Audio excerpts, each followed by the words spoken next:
will always present you an opportunity to get offended. Kaya una na, bago natin i-deal yung offense, is you have to realize, we all have to realize, that offense is never okay. Hindi lamang iniutos ng Panginoon sa atin na magbahalan tayo sa isa't isa para sa Kanya, kundi isa sa mga dahilan kung bakit inuutos ng Panginoon ang pagmamahalan sa isa't isa, kasi ito ang magiging mong proteksyon. Kapag hindi tayo lumakad sa pag-ibig, ay para mong inilalabas ang sarili mo sa proteksyon ng Diyos. Tayong mga Kristiyano, isa sa mga karakteristik na dapat makita sa atin is that dapat we are quick to forgive. Mabilis magpatawad. Hindi yung, mapatawarin ko siya, Pastor, pero tsaka na. Meron tayong basihan ng paraan ng pamumuhay na kung saan magsiset sa atin na iba kaysa sa mundong ito. Kaya tayong tinaguri ang ilaw at asin ng sanlibutan. So umagang ito ay excited din po ako as I pray na kayo din ay excited na marinig muli, may share sa inyo ang salita ng Diyos at salamat sa Panginoon. So umagang ito, itutuloy lamang po natin yung ating pong tinalakay nung nakaraang linggo. Nung nakaraang linggo, tinalakay natin ang pamagat ng ating series ay pinamagatan natin Avoiding the Trap of Offense. And I pray na ang bawat isa sa atin ay hindi lamang tayo nakarinig ng isang mensahe, subalit I strongly believe in my heart that I have a word and season for all of us. Naniniwala ako na ang Panginoon ay ang siyang nais na mag-equip sa atin, even mag-warn sa atin of these things na sinishare niya sa bawat isa sa atin. Avoiding the trap of offense. Siguro sa session na ito, particular today, I want to start in Acts chapter 24, verse number 16. Sabi ni Paul, "This being so, I myself always strive to have a conscience without offense toward God and men." So sabi ni Pablo, kapansin-pansin at sabi niya, "This being so, I myself always," everybody say always, strive. So hindi lamang siya nagsistrive, but always strive. Ano yung lagi niyang pinagsusumikapan? To have a conscience without offense. Conscience na walang offense. Tungo sa Diyos, sabi niya, toward God and toward man. How many know na sa atin, alam niyo, kung hindi tayo magiging maingat sa ating puso, pwede tayong even magkaroon ng offense toward God. Anong ibig mo sabihin, Pastor? Yung bang tila meron tayong mga pangyayari sa buhay na hindi natin alam kung bakit nangyari, and then we ask God at sinisisi natin ang Diyos na bakit ito nangyari sa atin. Right? That thing could come up or sa atin kapag ito ay hindi natin naingatan, maaaring itong nagiging offense sa atin toward God. At ito yung mga bagay na nagkukos o nagiging dahilan ng iba kaya sila nagbabackslide. Ang iba naman is merong offense toward men. At yun yung tinalakay natin nung nakaraan. Avoiding the trap of offense. Ito yung pangalawa. Pero nais ko lang muli, very short na balikan ng konti. What is an offense? Ano ang offense? Ang offense ay sakit ng damdamin na nagdudulot ng galit. So nasaktan ka, na-offend. Sakit ng damdamin na nagdudulot ng galit. Uot, sama ng loob, hinanakit, pagdaramdam, o di pagpapatawad. Offense. So parang mas madali pang intindihin yun sa English, pag na-offend ka, nasaktan ng damdamin mo. Amen? Pero ito ay nagdudulot. At tinalakay natin nung nakaraan, why should we avoid the trap of being offended? Bakit natin kailangang iwasan itong tinatawag na trap na tayo ay ma-offend? Kasi offense is one of the bait, or tinawag ito ng isang author, that offense is the bait of Satan. So ang offense ay parang bitag ng kaaway. So kung may trap, halimbawa, kung may trap man, ito ay nilalagyan minsan ng pain or bitag. At kapag itong tinuka mo itong bitag na ito, matatrap ka at hindi ka makakawala. So minsan, sa buhay natin, namamaliit lang natin itong bagay na ito na tinatawag na offense at siyang nagiging dahilan kung bakit tayo ay para bang legal na parang may hawak ang kaaway sa buhay natin.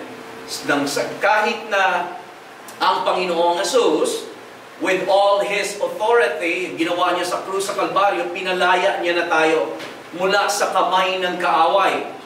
Amen. Tayo'y malaya na. Colossians chapter 1 verse 13. He has delivered us from the power of darkness and has conveyed us into the kingdom of the Son of His love. So legally speaking, tayo po ay malaya. Amen. Legally redeemed. Pero minsan kung tayo ay hindi magiging maingat at hindi mamumuhay sa katotohanan, pag nadaya tayo ng kaaway na parang pinaniniwalaan natin yung mga bagay na kasinungalingan na parang katotohanan, pinanghahawakan natin, amen, doon tayo natatrap o nagkakaroon ng puwang ang kaaway na makagawa sa buhay natin. Sa sandaling ito, sa araw na ito, tutuloy natin yung ating inumpisahan ng nakaraan, and I will be talking to you about how to set yourself free from offense. Paano tayo, how we set ourselves free from offense? Paano natin may iwasan itong trap na ito? O kung tayo man ay na-trap na at nagkaroon tayo ng offense na maaaring hindi mo namamalayan, ito yung ating tatalakayin, how to set yourself free from offense.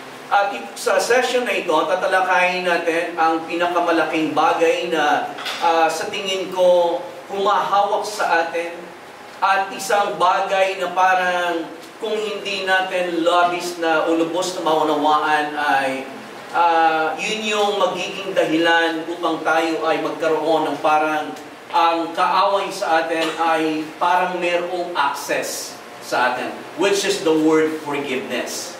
Pero yun ay later on tatalakayin natin. But how to set yourself free from offense? First of all, ito ay wala man ito, hindi man ito yung number one.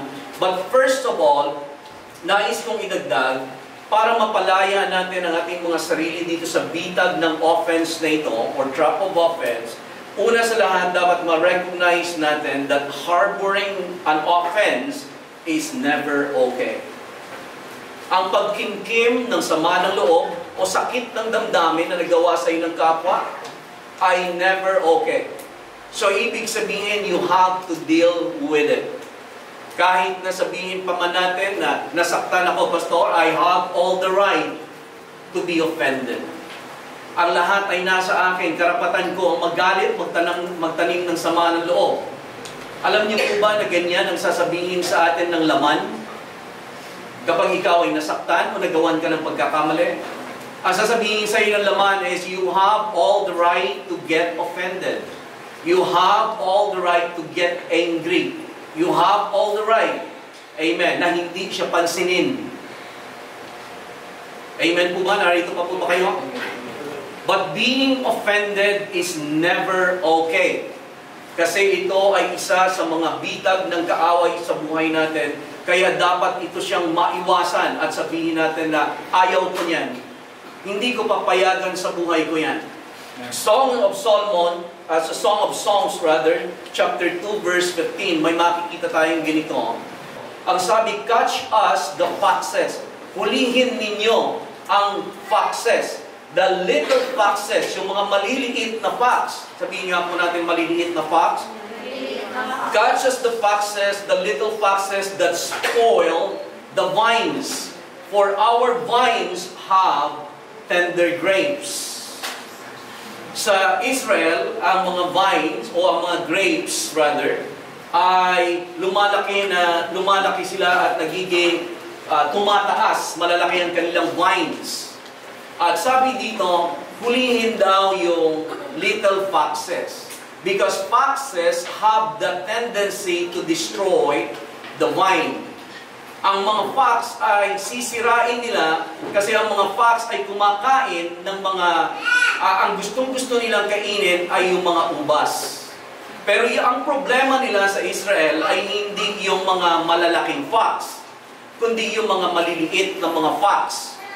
Kasi ang malalaking fox, halimbawa lumaki yung ubas at gumapang, ang puno ng ubas at ang bunga nito ay nasa ganito, parang ganito kay taas. At ang malalaking fox ay walang problema. Sila ay tatayo lang at kakainin nila yung bunga. Right? Ang problema ay hindi yung mga malalaking fox, kundi yung mga maliliit na mga fox. Kasi ang mga maliliit na fox, hindi nila maabot yung bunga, kaya ang gagawin nila, ngangat-ngatin nila itong puno ng ubas hanggang sa bumagsak. Kapag bumagsak na ito, ang punong ito ng ubas, kapag bumagsak, kakainin na nila, makakain na nila yung mga ubas. So ang problema doon, kasi bagsak na, kinain na nila, ginata na nila yung vine. Sa malalaking foxes, kapag kinain nila yung bunga, magbubunga ulit yung vine. Pero itong fox na maliliit, sisirain nila yung buong puno para makain nila yung bunga. Ito ay patungkol sa relationship. Sa bawat relationship, ang minsan, hindi natin napapansin, maaaring yung ibang mga bagay ng mga malalaking fox ay napagtutuunan natin ng pansin at hindi natin pinapayagan sa ating mga relationships. Subalit yung mga maliliit na fox ay yun yung mga bagay na sisira sa ating relationship. At isa dito ay ang tinatawag na offense. Amen. Amen po ba? Amen. So ang offense ay matatawag mo siyang maliit na fox in a relationship. Na kapag hindi siya na-deal, ay hindi lamang ang bunga ang kakainin niya ng relationship, kundi sisirain niya ang relationship.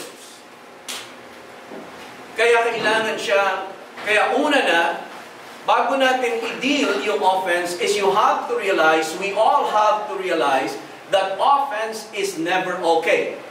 Kapag nakaramdam na tayo ng offense sa atin, dapat malaman natin na hindi okay yan.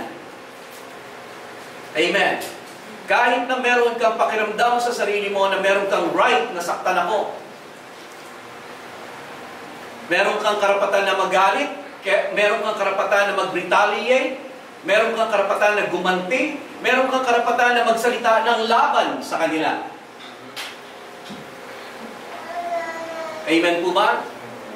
Kung seryoso tayo sa ating relationships, which is, dapat na maging seryoso tayo sa ating relationship. Amen. Lalo na sa ating, hindi lamang sa relationship ng mag-asawa, kundi sa relationship ng ating sa pamilya, sa magkakapatid, at ganoon din lalo na sa relationship natin sa body of Christ. Sa ating mga magkakapatid. Minsan, na-overlook natin yung mga bagay na yon na dapat nating pahalagahan ang relationship natin sa isa't isa. Minsan, sa isang church, maaaring wala dito, o maaaring nandito din. Na kapag hindi natin iningatan ang ating pong mga sarili sa offense na ito, maaaring tayo ay maaaring isang kwarto, pero tayo ay meron ng nag-create na tayo ng divided and invisible na dividing wall. So ang offense ay hindi okay lang yan. At hindi din ito dapat na tinatago at kinikimkim sa puso. Sapagkat sasabihin ko sa inyo, sisirain ito ang relasyon. Kung tayo ay hindi magiging maingat dito, right? At tayo ay mamumuhay lamang sa emosyon at sasabihin ng laman mo na meron kang karapatang magalit, meron kang karapatang magsalita ng laban sa kanila, meron karapatan mo yan. Ilang beses ka nang niloko, karapatan mo, nasaktan ka, karapatan mo. Amen? Subalit sa body of Christ, sa bawat isa sa atin, that you love, a new commandment I give to you, that you love one another, as I have loved you, all men will know that you are my disciples if you have love for one another. At ulitin ko ulit, if Jesus is your Lord, again, this is a commandment. A commandment ought to be obeyed. Kung kinikilala mo ang nag-utos na Panginoon mo, or may authority sa buhay mo. Kung wala, okay lang. Amen. Hindi mo sundin. Pero kung may authority sa iyo ang nag-utos nito, at ipinapailalim mo ang sarili mo doon sa nag-utos nito, wala kang magawa, susundin mo. Amen. Hindi lamang sa susundin mo, dahilan sa kailangan mo sundin, pero susundin mo kasi alam mo that this is for your good. Kasi ang paglakad natin sa pag-ibig ay isa siyang proteksyon sa bawat isa sa atin. Hindi lamang iniutos ng Panginoon sa atin na magbahalan tayo sa isa't isa, right? Para sa Kanya. Kundi isa sa mga dahilan kung bakit inuutos ng Panginoon ang pagmamahalan sa isa't isa, kasi ito ang magiging mong proteksyon. Amen. So I'm getting ahead of myself. Kapag hindi tayo lumakad sa pag-ibig, ay para mong inilalabas ang sarili mo sa proteksyon ng Diyos. Magpatuloy tayo para maunawaan natin. How to set yourself free from offense. Dapat kapag nasaktan ka na, kahit na sabihin ko sa iyo, kahit na ulitin ko, kahit na ikaw ay wala ka namang ginagawa mali. Kahit ginawan ka nila ng mali, nasaktan ka. Right? Kahit clear ang conscience mo, pero nasaktan ka. Harboring an offense is not okay. So, how do we set ourselves free from offense? This is number one. At ito yung malaking bagay na isi-share ko sa bawat isa sa atin. Number one, forgive those who have offended you. Or, forgive those who have hurt you. Patawarin ninyo. Patawarin natin.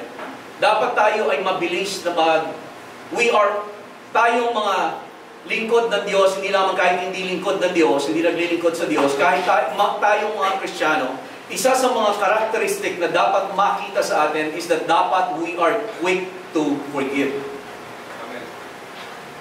Quick to forgive. Mabilis magpatawad. Hindi, sabihin nga po natin, mabilis magpatawad. Mabilis magpatawad. Hindi yung, mapatawarin ko siya, pastor, pero tsaka na. We're quick to forgive. Because, para nabanggit ko na ito, every day in this life will always present you an opportunity to get offended. Hindi lamang sa mga kasama niyo sa bahay, sa family, hindi lamang sa kasama sa church, hindi lamang sa mga kasama sa church, family, or kahit sa pakikahalubilo ninyo sa tao, kahit sa parking lot, kahit doon sa mga kumuha ng mga gamit ninyo, kahit doon sa mga nanloko sa inyo. Ang mga tao sa labas magpapayo sa inyo, kung sinaktan ka, saktan mo. Niloko ka ng asawa mo, lokohin mo rin. Kung ng babae, dito lalaki ka. Yan yung tao sa labas. Pero tayo, hindi tayo yon. Sabi mo sa katabi mo, hindi tayo yon. Meron tayong basihan ng paraan ng pamumuhay na kung saan magsiset sa atin na iba kaysa sa mundong ito. Kaya tayo tinaguri ang ilaw at asin ng sanlibutan. Heart check. Ihalo ka sa mundo. Ihalo ka, ibig sabihin, ilagay ka sa eskwelahan. Ilagay ka sa trabaho. Ilagay ka sa neighborhood mo kung saan nariyan ka. Di ba pinag-aralan natin noong nakaraan? Let me tell you why you are here for. Or what you're here for. Ilagay ka sa katrabaho mo. Anong makikita? Parehas? O magliliwanag ka? Ipapakita ko sa inyo kung bakit ang pag-ibig at pagpapatawad ay ating proteksyon. Mark chapter 11, verse 25 to 26. Ang sabi ng Panginoon, ang Panginoon Jesus mismo yung nagsasabi nito Verse 26, but if you do not forgive, ito ngayon, kapansin-pansin na ito. This is a very strong word. If you do not forgive, kung hindi kayo magpapatawad, neither will your Father in heaven forgive you your trespasses. That's a very strong word. Kung hindi ka magpapatawad, hindi ka patatawarin ng Diyos Ama na nasa langit. Ay, ipapaliwanag natin mamaya, huwag kayo kabahan. Kasi maaari sabihin ninyo na, Lord, paano yun? Hindi po pala ako nang magpatawad, so hindi mo pala ako pinagpatawad pa. Ay, papaliwanag natin mamaya. Pero nais kong puntahan ang Matthew chapter 18, verses 21 to 35. Verse 21. Lumapit si Pedro at nagtanong kay Jesus, Panginoon, ilang beses ko po bang patatawarin ang aking kapatid na nagkasala sa akin? 7 beses po ba? Ang tanong na ito ni Pedro, para Bible study tayo ng konti, okay lang kayo? Ang tanong na ito ni Pedro ay generous na. Kasi ayon sa kanilang batas, sa kautusan, 3 times ka lang mag-forgive, pagkatapos noon, pwede ka nang hindi mag-forgive, ayon sa katuruan ng mga rabbis. Pero naging generous siya. So nilagpasan niya yung 3. Sinabi niya, Panginoon, ilang beses ako magpapatawad sa aking kapatid na nagkasala sa akin? Baka 7 beses ba? So nilagpasan niya yung 3 lang. 7 beses po ba? Verse 22. Sumagot si Jesus, hindi 7 beses, kundi 70 ulit na 7. So ilan yung 70 ulit na 7? 490 times yun kung i-multiply mo. Pero hindi din yun ang tinutukoy ng Panginoon. Kasi ang tinutukoy ng Panginoon sa forgiveness, hindi lamang bibilangin mo kapag nakahanggang 490 ka na times, hindi ka na magpapatawad sa 491. So bibilangin mo. No? Ang sinasabi na ito ng Panginoon, kapag ang kapatid mo ay nagkasala sa iyo, patawarin mo siya countless. Walang bilangan. So sa atin, tatanungin kita, ilang beses nagkasala sa iyong kapatid mo? Ilang beses mo pinatawad? Wala, Pastor. Amen. Pero ang tinutukoy ng Panginoon, countless. Sumagot sapagkat, sabi ng 23, verse 23, sapagkat ang kaharian ng langit, dito niya na pinakita. Sabi niya, sapagkat ang kaharian ng langit ay katulad nito.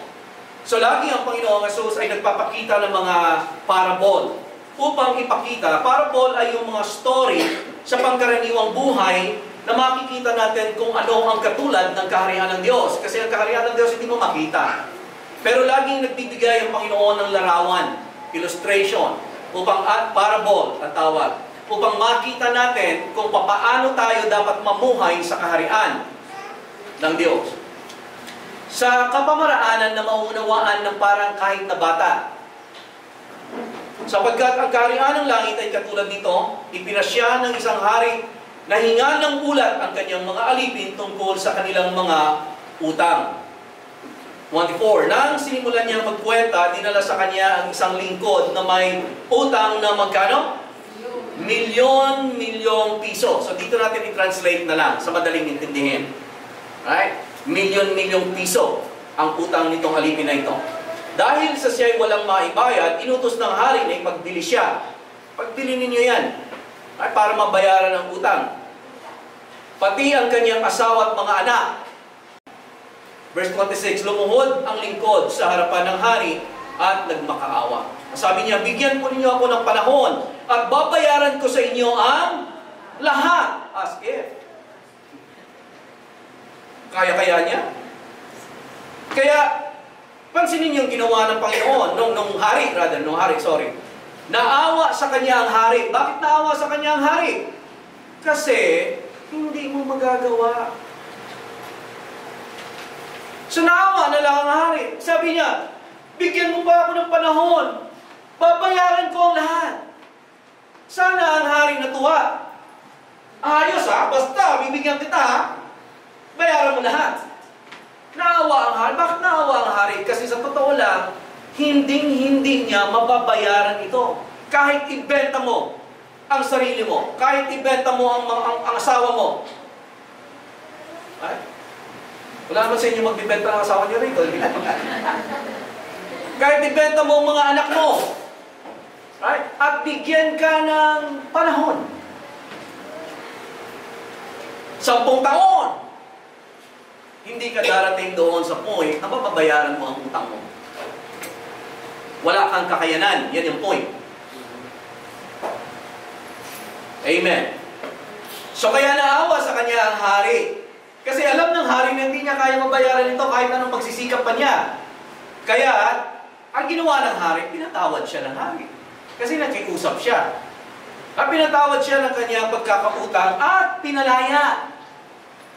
Tingnan niyo yung hari. Napaka-generous ng hari, hindi po ba? Amen. Ba't kaya naging generous ang hari? Kasi may nagbayad dyan sa hari. Amen. Ito papalagay mo lang sa kwento. Titignan mo ang sitwasyon natin. Ito yon sa kwento natin.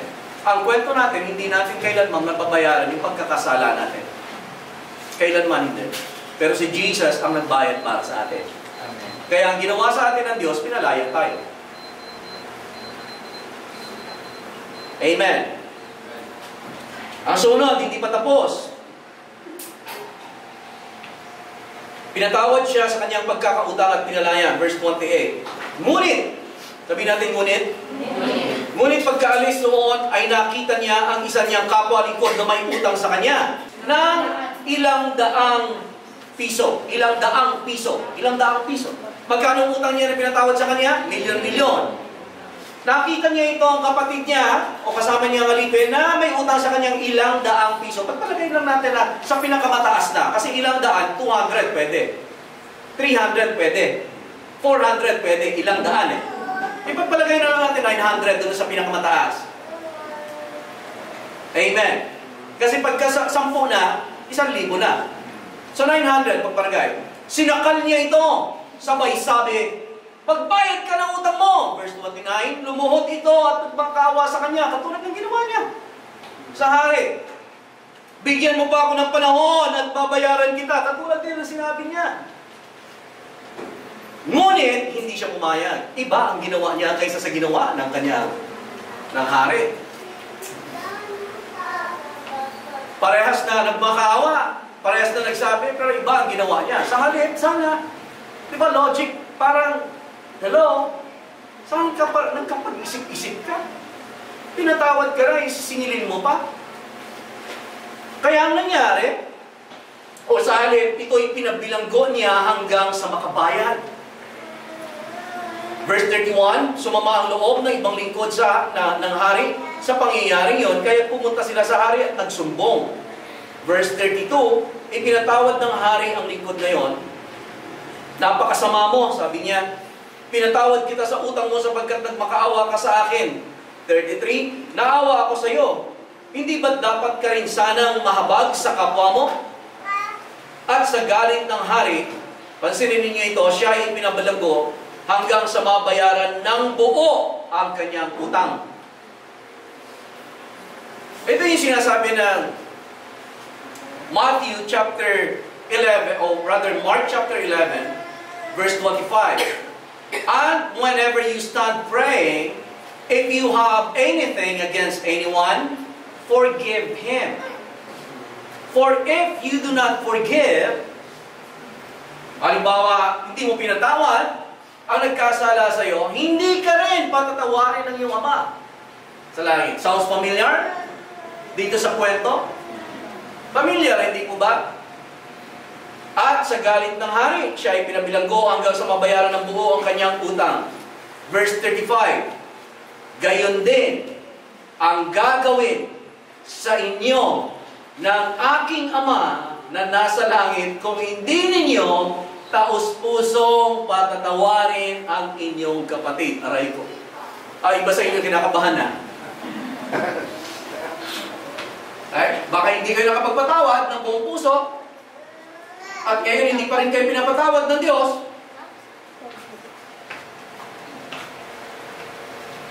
Praise the Lord. Bago ko banggitin, kasi ito, para hindi kayo matakot, I'm getting ahead of myself. Babanggitin ko lang sa atin ito. Yung Colossians chapter 3, verse 12 to 14.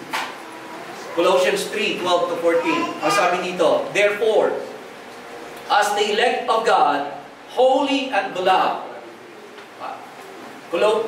Anong aklat ito? Colossians 3, 12 to 14. Sabi niya, therefore, as the elect of God, hinirang ng Diyos, holy and beloved, mga banal, pinaging banal kayo. at minamahal ng Diyos. Put on tender mercies, kindness, humility, meekness, long-suffering. Verse 13, bearing with one another and forgiving one another. Forgiving one another. Right? If anyone has a complaint against another, even as Christ forgave you, so you also must do. But above all these things, put on love, which is the bond of perfection. Pagdudugtungin natin yung dalawa. Right? Ayon dun sa sinabi ng Panginoon kanina, na kung hindi ka magpapatawad, ganito ang gagawin ng Diyos o ng aking amang nasa langit, hindi kayo patatawarin. Pero ang sabi dito sa 13, bearing with one another and forgiving one another, if anyone has a complaint, kung meron kang, if you have anything against anyone, if anyone has a complaint against another, even so, as Christ forgave you. Ngayon pinatawad kayo, magpatawad din kayo. Because of the finished work of Christ, we forgive not to be forgiven. Nagpapatawad tayo sa bagong tipan. Alam niyo po ba na Matthew, Mark, Luke, John, right? Ay hindi kabahagi o hindi ito yung bagong tipan. Ito ay hindi kasama sa New Covenant. Ang New Covenant, bagong tipan yan. Itatama ako sa sarili ko. Kasama siya sa New Testament. Pero ang bagong tipan, the New Covenant, ang New Covenant ay nag-umpisa nung si Jesus ay namatay sa krus at muling nabuhay. Yun yung New Covenant na tinatawag. Nung siya ay nai-offer niya na ang kanyang dugo, doon na nagkaroon ng panibagong tipan. So hindi na ito yung lumang tipan. Nasusundan pa po ba ninyo ako?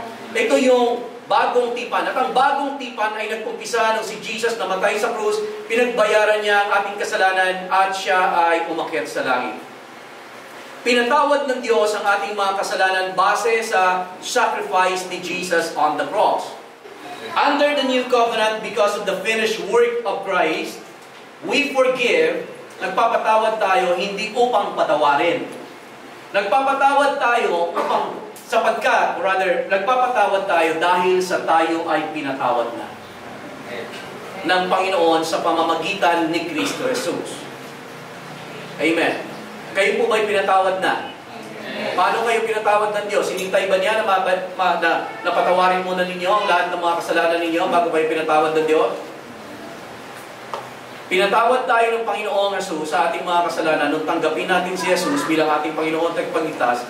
Kinilala siya na ang kanyang kamatayan sa krus ay sapat na kabayaran para sa ating kasalanan. He suffered for our behalf on the cross.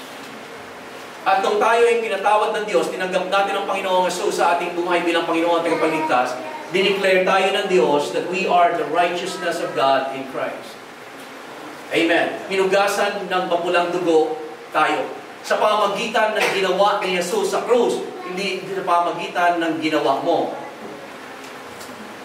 At dahil sa tayo pinatawad na, ngayon tayo ay dapat na magpatawad. Under the New Covenant, because of the finished work of Christ, we love, ito naman, we love, not in order to be loved, but we love because we are loved. Under the New Covenant, minamahal tayo ng Diyos. Kahit na magalit ka sa kapwa mo, sa totoo lang, hindi ka magpatawad sa kapwa mo, mahal ka ng Diyos. Kung ikaw ay nananampalataya kay Jesus bilang iyong Panginoon at tagapagligtas, right? Ang kamatayan ni Jesus ay parang naging kamatayan mo. Naging kang bagong nilalang sa harapan ng Diyos dahil kay Kristo Jesus. Kasi hindi natin kailanman kayang bayaran ang ating mga pagkakautang. Under the New Covenant, we are forgiven. We forgive because we are forgiven, because of the finished work of Jesus Christ. Pero ipapakita ko sa inyo kung ano ang kahalagahan ng pagpapatawad at paano ito nagiging proteksyon sa bawat isa sa atin. Doon sa binasa natin kanina, sa verse 18, chapter 18, verse 34 to 35, Meron binanggit ng ganito ang Panginoon dun sa New King James. Matthew 18:34-35. And his master was angry and delivered him to the, what's the next word? Torturers. Until he should pay all that was due to him. So my heavenly Father also will do to you if each of you from his heart does not forgive his brother his trespass. Ito ay bahagi pa ng lumang covenant. Nung namatay si Jesus, nasa tayo ay nasa new covenant. We forgive because we were forgiven in Christ. Subalit, ang katotohanan dito, ang pagpapatawad ay isang eksklusibo o natatangi lamang para sa Diyos. Ang pagbibigay ng kapatawaran ay exclusive yan siya na lugar para sa Diyos na siya nagpapatawad. Kasi tayong lahat ay sa Diyos lang nagkasala. Kung tutuusin, kasi siya ang hukom. At sa bawat isa sa atin, walang sino mang makapagsabi sa atin o makakapaghusga sa ating kapwa na meron kang kasalanan sa akin kasi tayo din ay may kasalanan. So wala tayong karapatan na husgahan ang ating kapwa na nagkasala kasi tayo din ay may kasalanan. Sa atin, sa totoo lang, ang pagpapatawad ay nasa Panginoon lang. Kasi He is the ultimate judge. Tayong lahat ay nagkasala. At kapag tayo ay hindi nagpapatawad, tayo ay nag-a-act as judge.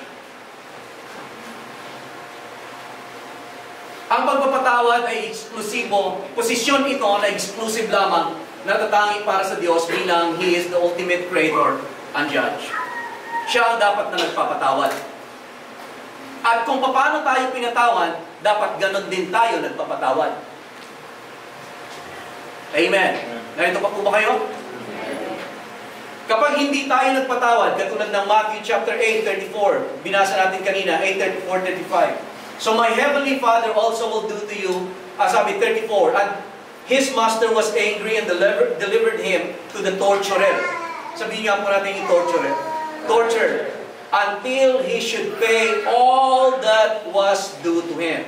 So my Father, my heavenly Father also will do to you if each of you from his heart does not forgive his brother his trespass. Ulitin ko ulit, under the new covenant, pinatawad na tayo, kaya tayo nagpapatawad. Pero kapag hindi tayo nagpatawad, ay parang legal na ang sarili natin, nilalagay natin doon sa posisyon na kung saan ang kaaway ay merong legal right na mag-torture sa'yo. Kahit hindi ka magpatawad, pinatawad ka na ng Panginoon nung tinanggap mo si Jesus sa buhay mo. Pero kapag hindi ka nagpatawad sa kadahilan ng pinatawad ka na, ang nangyayari ay parang binibigyan mo, inilalagay mo ang sarili mo doon sa kulungan. At ikaw ay legal na parang ang kaaway ay nagkakaroon ng legal na access sa affairs mo sa buhay. Kaya sabi ng Panginoon, magpatawad kayo. Mag-ibigan kayo sa isa't isa kasi yan yung magiging proteksyon ninyo. Kapag hindi kayo nagpatawad, parang lumalabas kayo doon sa proteksyon ng Diyos sa buhay ninyo. Na parang binibigyan ninyo ng puwang ang kaaway na makapanira, pumatay, mangwasak at manira. Ito pa ang isa, mga kapatid, para makita natin. Ang pagpapatawad ay pagpapalaya sa taong nagkasala mula sa anumang legal na kahatulan na nararapat sana ay kanyang maranasan dahilan sa kanyang kasalanan. Ulitin ko ulit. Ang pagpapatawad ay pagpapalaya sa tao sa anumang kahatulan na nararapat sa kanya dahil sa kanyang nagawang kasalanan. So kapag halimbawa ang tao nagkasala sa iyo, ang tunay na pagpapatawad, taos-pusong pagpapatawad ay ganito: pinapalaya kita sa anumang kahatulan na maaaring ipataw sa iyo dahil sa naging kasalanan mo sa akin. Halimbawa, merong isang pangyayari sa atin sa napakalaking isang lingkod ng Diyos. Naglilingkod sa Diyos. Ang puso ay tapat sa Diyos. Nangyari isang gabi, ni-rape yung anak. Bilang lingkod ng Diyos, anong gagawin mo? Okay? Pero doon mo makikita ang pagpapatawad. Ang pagpapatawad, halimbawa sa lingkod ng Diyos. Kapag hindi ka nagpatawad, pag hindi ka nagpatawad, anong gagawin mo kasi nasaktan ka? Ang gagawin mo, ipapahanap mo yung mga nang-rape sa anak mo, mapakulong, at hanggang siguro sa galit mo, kailangan mamatay. Pero ang pagpapatawad ay pagpapalaya sa tao, sa anumang katulan na maaaring gawin sa kanya dahil sa kanyang kasalanan. So hindi ka na after na siya ay mahatulan. Yun yung tunay na pagpapatawad. Ganun tayo pinatawad ng Diyos. Pinatawad tayo ng Diyos, pinalaya mula sa anumang kahatulan na nararapat para sa ating sana. Pero ang sinabi ng Diyos, malaya na kayo, pinalaya kayo. Kaya sabi ng Panginoon, ganito din ang gagawin sa inyo ng Diyos, aking Ama. Kung kayo sa inyong puso ay hindi magpapatawad, kasi ganyan kayo pinatawad. At kung hindi tayo nagpapatawad, alam mong ginagawa mo? You are judging your brothers and sisters. Inilalagay niyo sila sa kahatulan. Katulad ng Matthew 18, pinatawad tayo ng Diyos. Subalit kapag nakakita tayo ng kapwa natin na nagkasala sa atin, sa totoo lang, pinapakulong din natin. Kapag tayo ay nilalagay natin ang sarili natin sa hindi pagpapatawad, tayo ay kinukuha natin ang posisyon ng pagiging judge.